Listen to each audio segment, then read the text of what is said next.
Okay, so hi, Fred. I'm just starting. So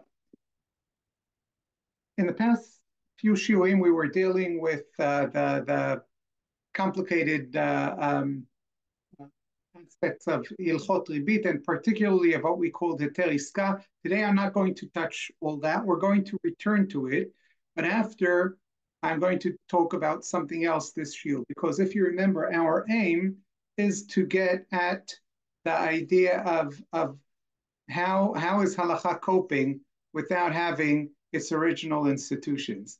And in order to show that, I want to talk about those institutions, and that is what I'm going to do today. So I want to start from an incident that seems unrelated. I'm sure many of you know this book, and if you don't know the book, you do know who wrote the book, Yaakov Herzog. Yaakov Herzog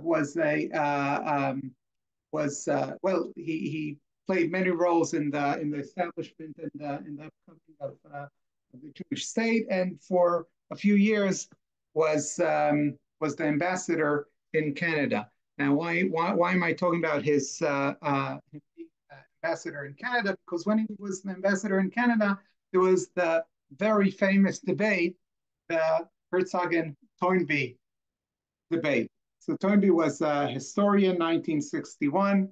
You probably remember it. I wasn't around yet. But then at the time, he was a vehement anti-Zionist. And the debate is recorded in this book. It's the first time that I was exposed to this debate was when I was reading this book about 20 years ago. But since then, it was uploaded to YouTube, so you could actually see the debate that took place on 1961, but was recorded and then a few years ago uploaded onto YouTube. It's in a few YouTube episodes. You can see it. It's quite fascinating, interesting. But at one point, Toynbee's claim against the Jewish people returning to Israel is that he says you're not really a people in the true sense of the world. You used to be a people, but then you left history, and then all of a sudden you came back. But the world doesn't work that way. The moment you left history, you left history. Other things that happened. You can't come back and say, "Oh, I'm now back. I want things to be the way they were." Well, they're not. The world continued to change, and you left history. What did he mean by that?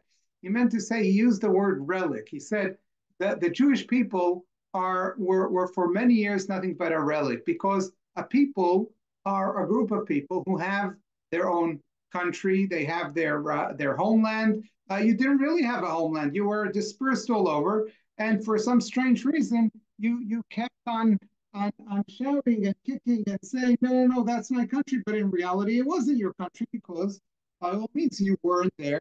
You weren't holding on to it. So other people came. And now you come back. Well, too bad. That was basically his claim. Now, to that, Herzog had a very good rebuttal, but we won't get we won't get into it. But part of his claim was also that Judaism was established at another time altogether, meaning Judaism is one of those nations of the ancient past. In the ancient past, there were many nations, but those nations are long gone.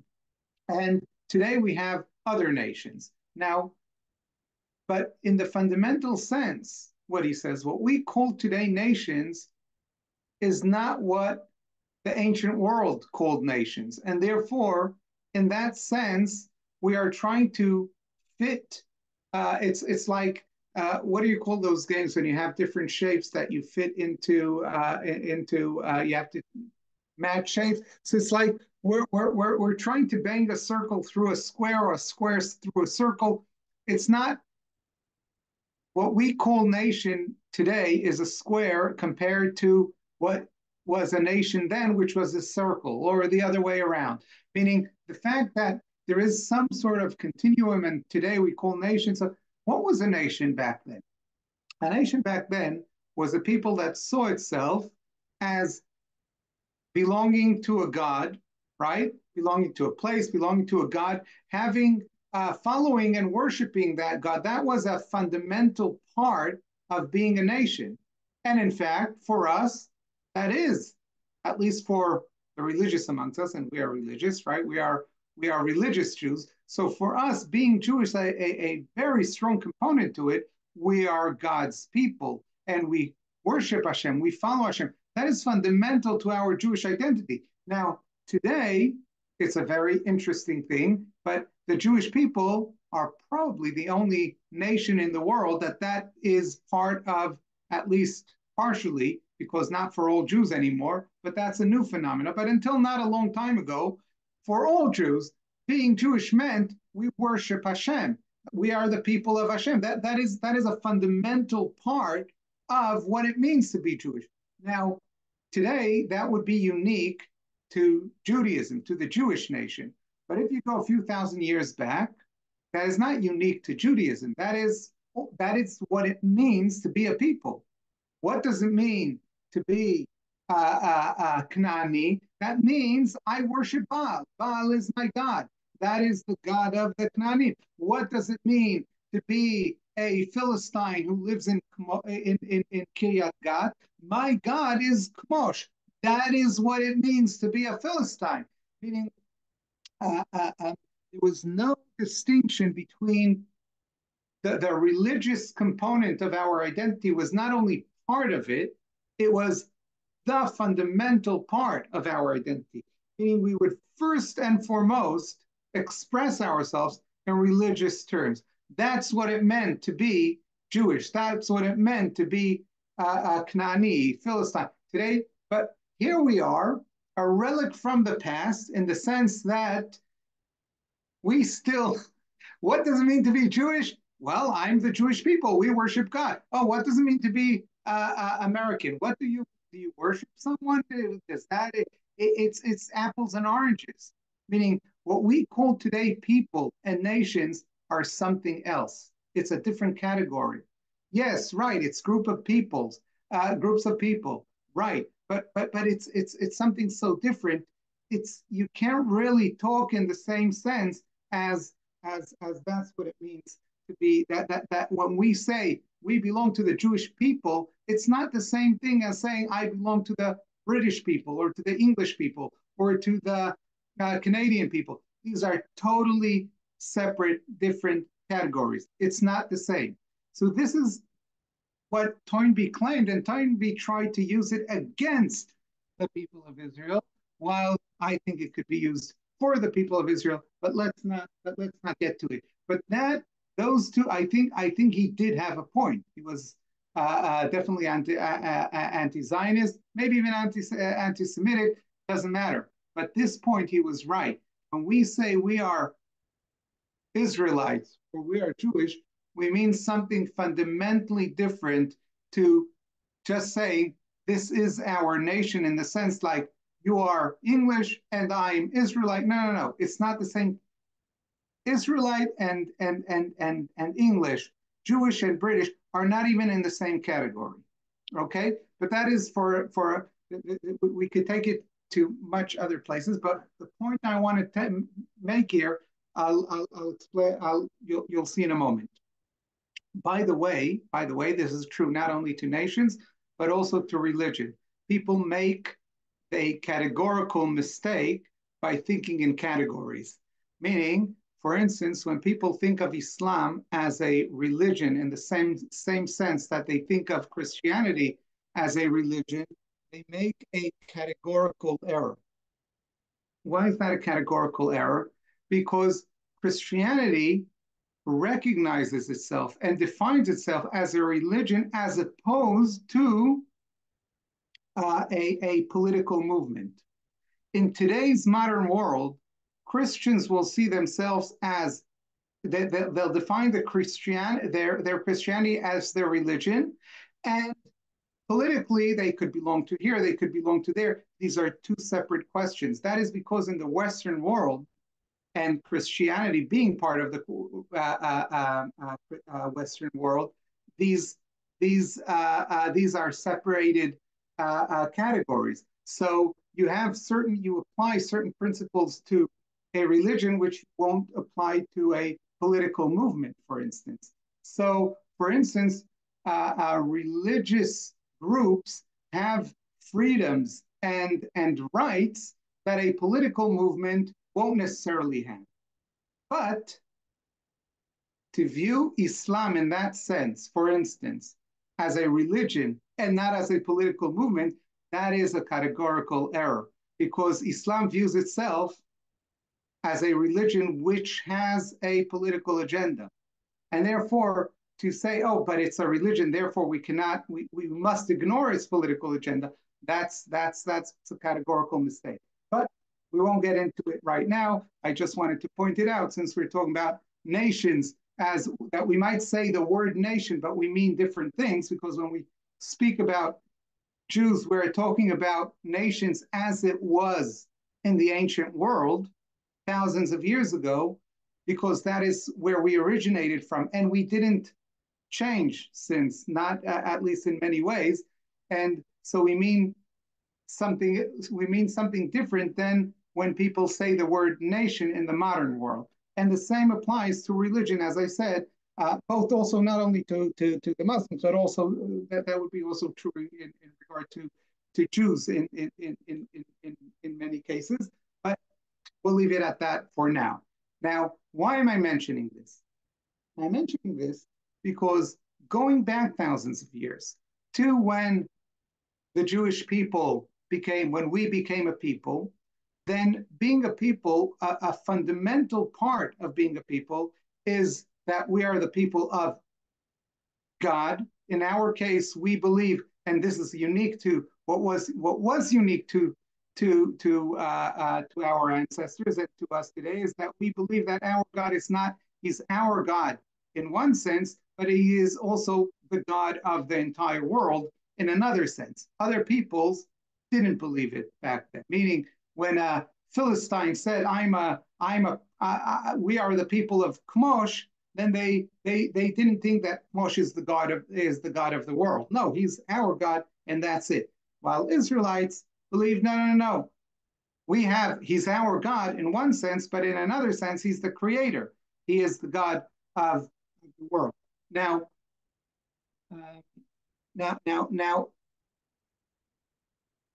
the laws of each, and when you came into Assyria, and you had the laws of Hammurabi on the pillars written, the same as you would have them on the pillars coming into Eretz Yisrael, the pillars which Yoshua put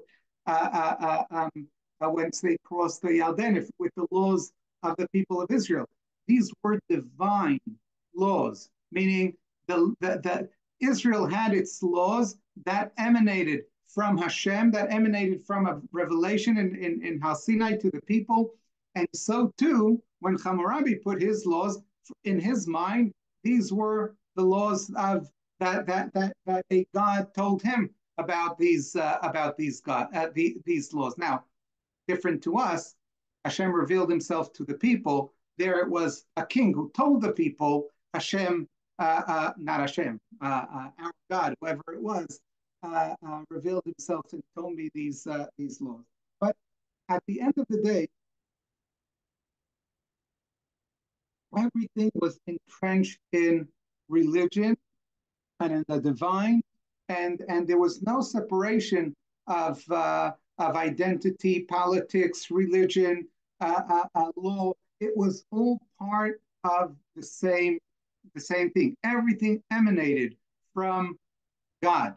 And it wasn't true only to the Israelites. This was true to each and every people in the world. There is a God. God gave laws to us as a people. The God is the God of this land where we live. We worship him, and we are one. That's what defines us as a nation. So the legal component was also a very important part of the identity. Okay. The people of Israel, so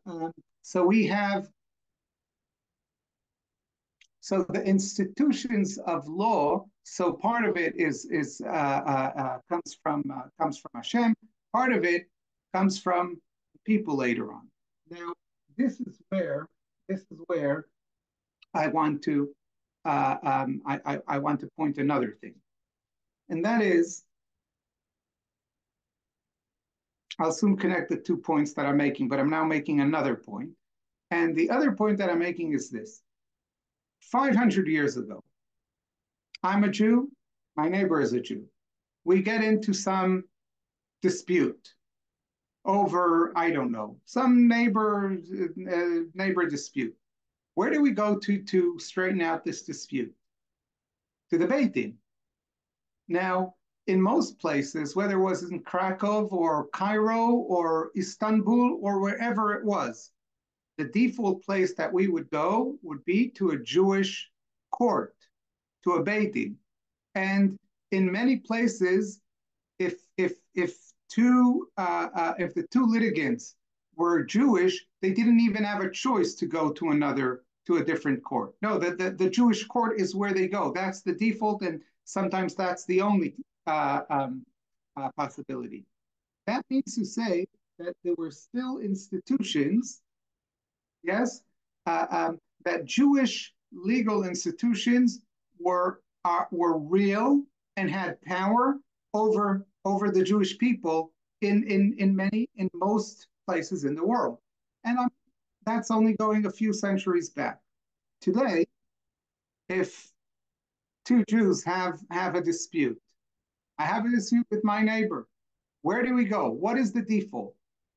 Default usually would be the secular court. In many cases, unfortunately, even if both of us are religious Jews. Now, now,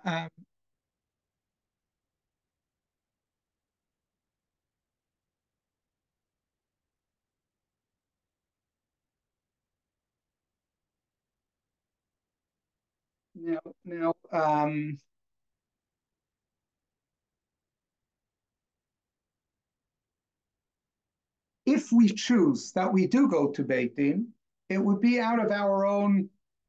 It would be a voluntary act. No one would be forcing us. No one has the power to force us to go to Beit Din. Meaning, if one of us wanted to go to Beit Din and the other one says, no, I'm going. We're going to the court. Then it would be the court. It won't be the Beit Din, because there is no legal power that Beit Din has. At most, what a Jewish court would have, it is seen as, for instance, here in Israel, we have a right, if we want to, if both sides agree, we could go. It's called boerut, meaning there are different out of court. You could call it institutions, or being that the law allows people to go to if they have a dispute. It's called boerut in Hebrew, or in English. I'm not sure what the term will be. If you don't go to, you go to mediation. Mediation. Thank you. So you go to mediation. So by law, that is what Jewish courts would be considered at most. So why am I saying this? Because what I want to point out here is that Jewish legal institutions had been in decline not only in the past, but right now in the present, not too long ago. It's a decline that started somewhere in the past, but was continuing throughout history, and perhaps even to our days in many ways. Now, this is something to point out and to recognize and realize. I think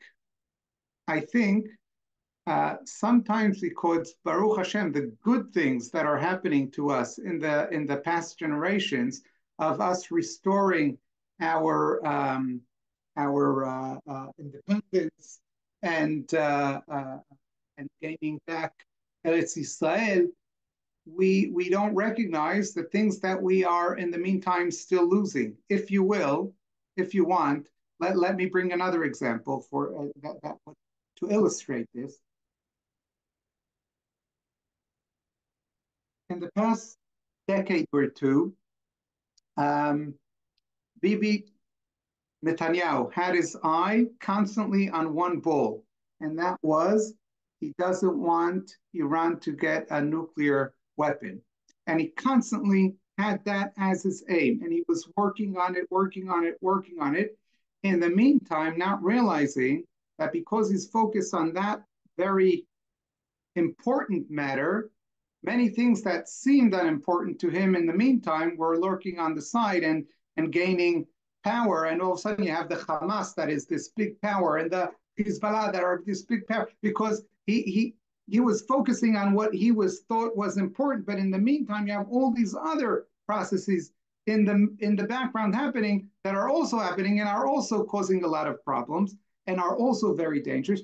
Similarly, we are focused on our national independence, not realizing that in the background, in the meantime, we are still losing. We're still losing. In other senses, we are in, meaning not losing, we are still in decline as a nation, at least as a religious nation. And we as religious people should bear that in mind, meaning our Mossadot Shiltoniyim,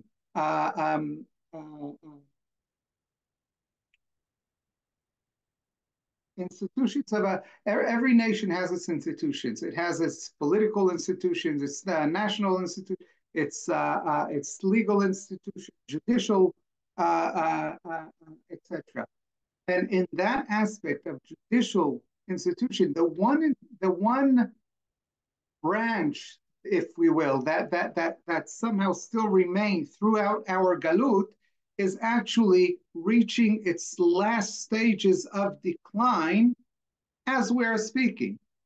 And that is something to bear in mind. And that is a sad story that is happening in the background as we are regaining our independence in other ways. Now, this is now I'm saying the last stages of something very, very long, because this is something that the decline begins over 2,000 years ago, even with before the Churban. And this is what I want to go through in the next few minutes. Meaning, on Tisha B'Av, we sit on the floor and we mourn the destruction of Jerusalem. Now, Jerusalem was a city.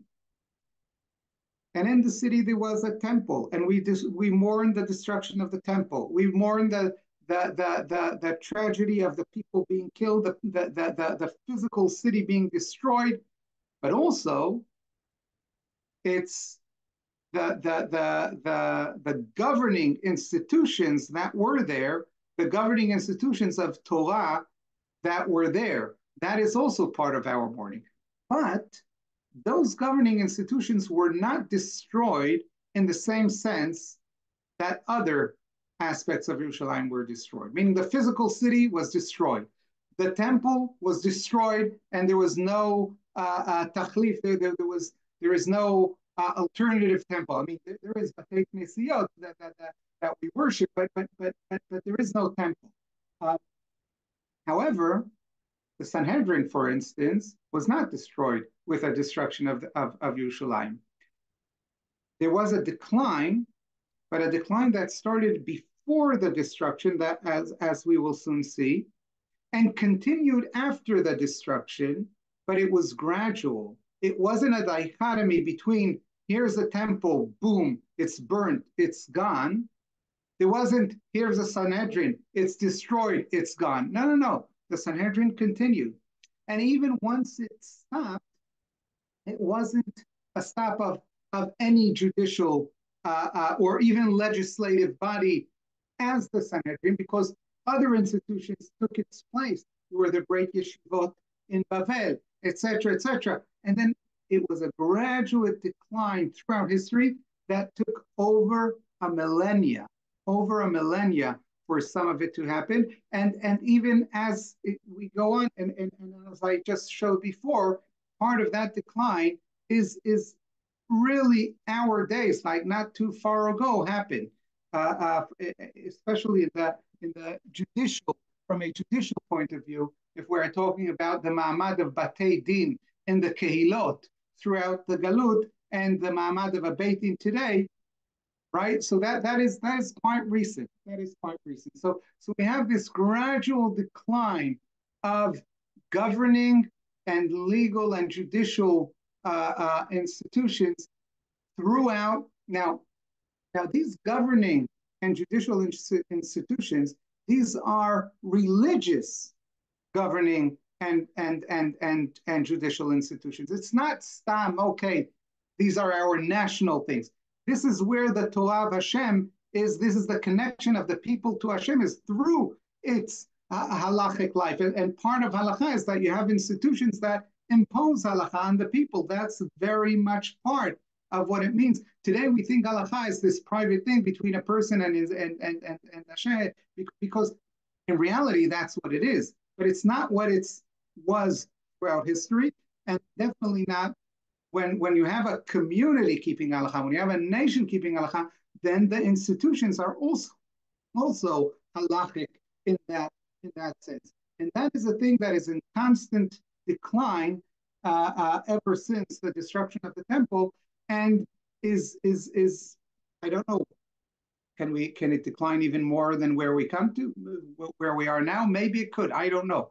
But we could see a gradual decline throughout history. Now, I want to see some sources that to back what I'm saying. I think what I'm saying is quite clear, but I think if we see sources, we'll be able to have even a better understanding. So I'm going to share my screen with you. Just a minute. Just while you're looking, yes, it would seem to me that as proof of what you're saying, we see the how Orthodox, everybody was Orthodox at one time, and then all of a sudden you got the conservative and reform and Reconstructionist and all these movements, which caused the decline of religion, or the Jewish religion, I think. So yes, I don't know if it's cause or it's a manifestation of it, but we could definitely find connections. Yes. So let's just a minute. How do I?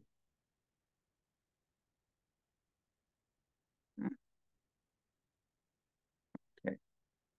Need to move it out of the way. Okay. Okay. So the Gemara in Masechet Rosh Hashanah describes the galuyot of the Sanhedrin. Amar Rabbi Yehuda bar Idi, Amar Rabbi Yochanan, 10 masaot nasa Shechina mikrai. He learns it from a pasuk that Shechina had 10 different places where he went from one place to another. Uchenegdan galta Sanhedrin, and as the Shechina is leaving the earth, so to speak, then also Sanhedrin is moving from place to place. And then he learns from Gemara, okay, וכנגדן גלתה סנהדרין מגמרא, מלשכת הגזית לחנות ומחנות לירושלים. Okay, at first Sanhedrin was in Lishkat HaGazit. That was a chamber in the temple. Then it moved on to a chanut, to a more side part of Har HaBayit, no longer in the temple, but still in the Har HaBayit, ומחנות לירושלים. But then it left Har HaBayit altogether and went to Jerusalem, still in Jerusalem, but in Har HaBayit. By the way, there is a part in Minharot HaKotel where you go, where you have this beautiful chamber not far from Har HaBayit, as part of the Minharot HaKotel complex, where they believe it might have been the place where the Sanhedrin sat when it left Har HaBayit. Okay, then it left from Yerushalayim to Yavne. When was this? This point, Yerushalayim leYavne, this is the point of the Churban. So these points are even before the destruction. Lishkat, right? Milishkat HaGazit lechanut, mechanut liYerushalayim, Yerushalayim leYavne. All of this happens prior to the destruction of Yerushalayim. Then we know that it moves to Yavne when Rabbi Yochanan ben Zakkai asks from Aspasianus to spare Yavne v'Chachamea, and Sanhedrin moves from Yerushalayim, which is now destroyed, to Yavne. Umiyavne leusha, meusha leyavne. These are places where it was Miyavne, and then again Miyavne back to Usha. Umeusha leshfar'am, Shfar'am lebeit sharim. Now Yavne and Usha and all those places are somewhere in the south, and then from as the south is destroyed, Meusha leshfar'am. Shfar'am is already in the north. It's moving north as the south of Eretz Yisrael had been destroyed at this point in history during the Bar Kokhba revel. Umishfar'am lebeit sharim, mibeit sharim letzipori. Here we are talking during the time of Rabbi Yehuda Nasi. This is the time when the Mishnah is being compiled. Umitzipori leTveria, uTveria amuka mikulam. Tveria is the most low, the deepest, in the sense of low, meaning there has been a decline. V'shafalt meretz tedaberi. Okay.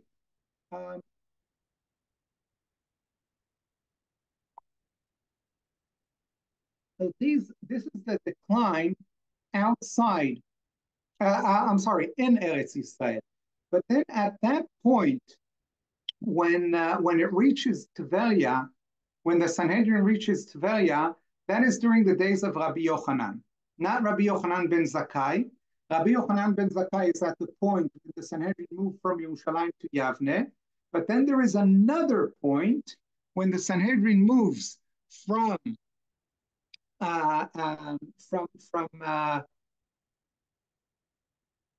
to Tveria, where there is Rabbi Yochanan. Rabbi Yochanan and Rish Lakish, the famous pair. And at that point, we know, during the days of Rabbi Yochanan, there is the institutions, the Torah institutions in Bavel are gaining power and are becoming more important than the institutions in Eretz Yisrael. At this point, when the Sanhedrin is in Tveria, then the two yeshivot and the Reish Galuta in Bavel are becoming even more important than the Sanhedrin in Eretz Yisrael. So the decline came to such an extent that now there are institutions in outside of Eretz Yisrael which are even more important than this last institution that stayed in Eretz Yisrael. And then we know that for years and years, there are the yeshivot in Sura and Pumbedita, and there was a head to these yeshivot, and during the Gemara, we know who the heads are, right?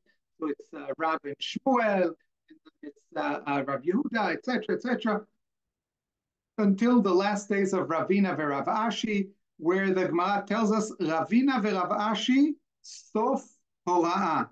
What does that mean? Ravina and Rav Ashi are sof hora'ah. They compile the Talmud more or less as we have it. There are a few additions that continue later by the Savoraim who come later, but that is at that point they feel that the decline is so great that they already even don't have koach lehorot no more. What is exactly lehorot? I'll get to it. I'll get to it next week. I won't be able to explain it this week, but there is that sense of decline that they're not able to lehorot anymore. Okay, but even beforehand, there was a difference between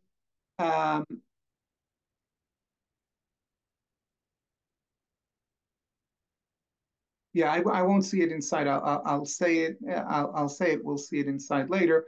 There was such a outside of Eretz Yisrael. There is a concept. I'm sure you came across it in your learning, that lo magbinan knasa beBavel, because in Bavel we are not smuchim, meaning the Sanhedrin in Eretz Yisrael was they were smuchim ish mipi ish, and therefore they had more authority, and there were certain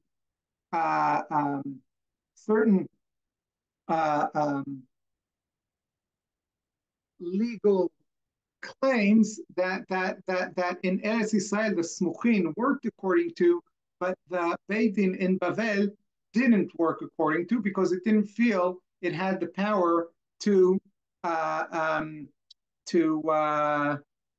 or the authority to impose those halachot. What halachot? Hilchot knasot. Why? So the Batei Din outside of Eretz Yisrael in Bavel, even when they were still, and soon we'll see that in a sense they were still legislating to some extent, but they still felt that they didn't have enough power, and therefore they felt because they were outside of Eretz Yisrael that knas they cannot impose. They could impose dinei mamonot, which are not knas, but not knas. What does that mean? There is a very fundamental difference between two types of payment that are imposed by courts. The one is compensation, the other one is a fine. Compensation means someone is eligible of payment because something happened to them. They deserve that payment in order to, let's say, in the case of Nezek, they were injured, they were damaged, they lost money because of someone. That someone owes them money, or in the case of a debt, or any case like that, you have to pay because it's a restoration. You're restoring the money to who really owns it. But then you have knasot, fines. A fine is when someone doesn't really deserve money, and there's no set payment that someone has to pay. But in order to regulate social behavior, proper social behavior, we impose certain payments. So, for instance, today, if you go through a red light, the government will say you have to pay a fine of 200 shekel. Okay, or 2,000 shekels, whatever it is. Now, what exactly is the connection between passing the red light and the payment? There is no connection. It's just a punishment that will make you not do it again. That's a fine. So punishments, fines, the Batei Din outside Eretz Yisrael feel they don't have the power to do. They could do only, but if you owe me 100 shekel, that the court could impose because the 100 shekel really belong here, not here. But a fine is more of a chidush, is more of a novelty, and to that extent, we don't have the power outside of Eretz Yisrael. That is the next stage in decline. But there was more and more as we will soon see.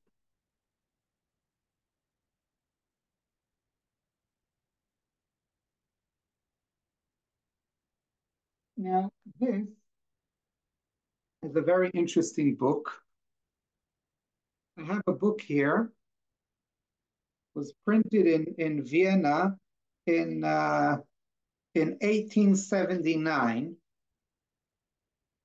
It's called Sha'arei Torat HaTakanot. That's what it's called, Sha'arei Torat HaTakanot.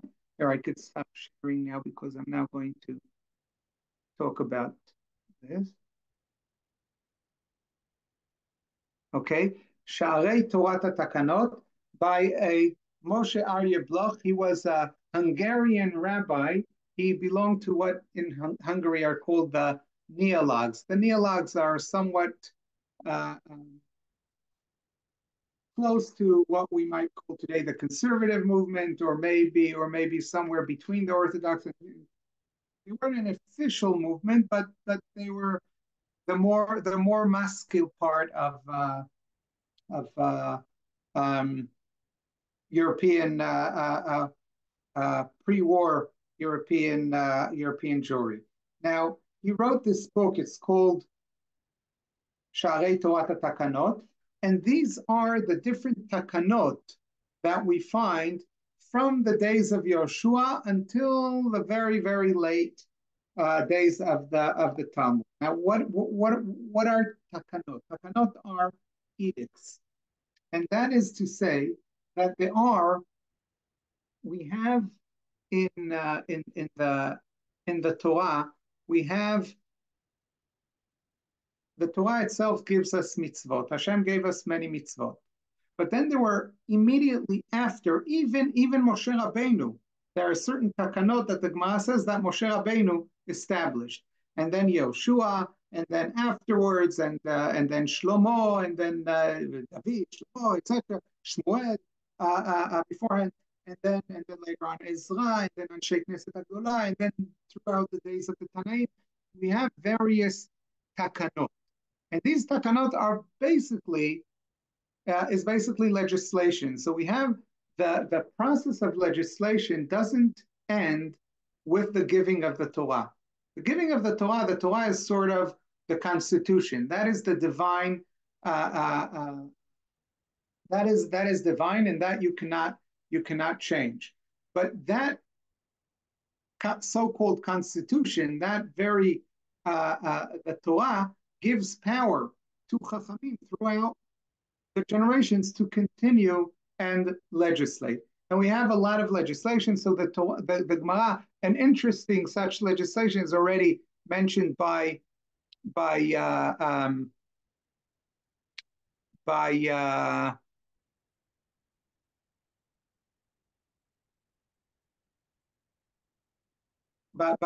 in Masechet Bava Kama. We'll see the source next week about there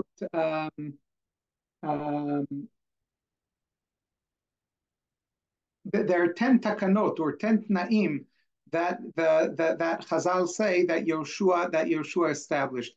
Are you familiar in the UK? When I was there, there is a very famous when you walk in the countryside, there are paths throughout the countryside, like when you go on a trip. And sometimes those paths go through the property of people, and you have a right to go there. And sometimes it's really along, like you have a farm, you have the farmer's home, and the pathway goes through, like a walking pathway goes through the yard of the farmer, and you have a right to do so. That right was established only in the year 2000, and it was established in the law that is called in the UK Countryside and Rights of Way Act.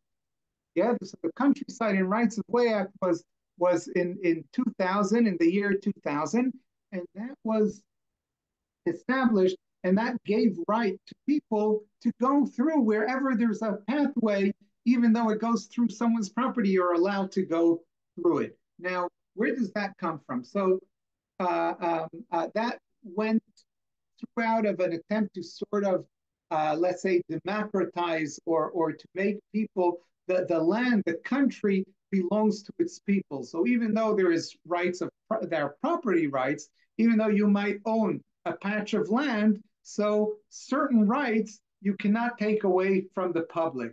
And part of that is for the public to go from place to place.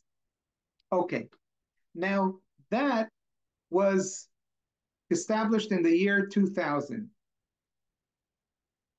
The Torah had that a very similar right was established by Yehoshua almost 3,000 years ago. No, 3,000 years ago. 3,000 years ago, over 3,000 years ago, when Yehoshua comes in to the land of Israel, there's actually a machloket in the Gemara, whether it was Yehoshua or maybe a few centuries later, it was by the people of Israel. Yehoshua comes in, and in the language of the Gemara, allows people umehalchim bishvilei hareshut. Mehalchim bishvilei hareshut means to say that in Eretz Israel, since Eretz Israel belongs to the people of Israel, then each and every Israelite has a right to walk through pathways in Eretz Israel. So I cannot say, since I own this land, I'm closing a pathway.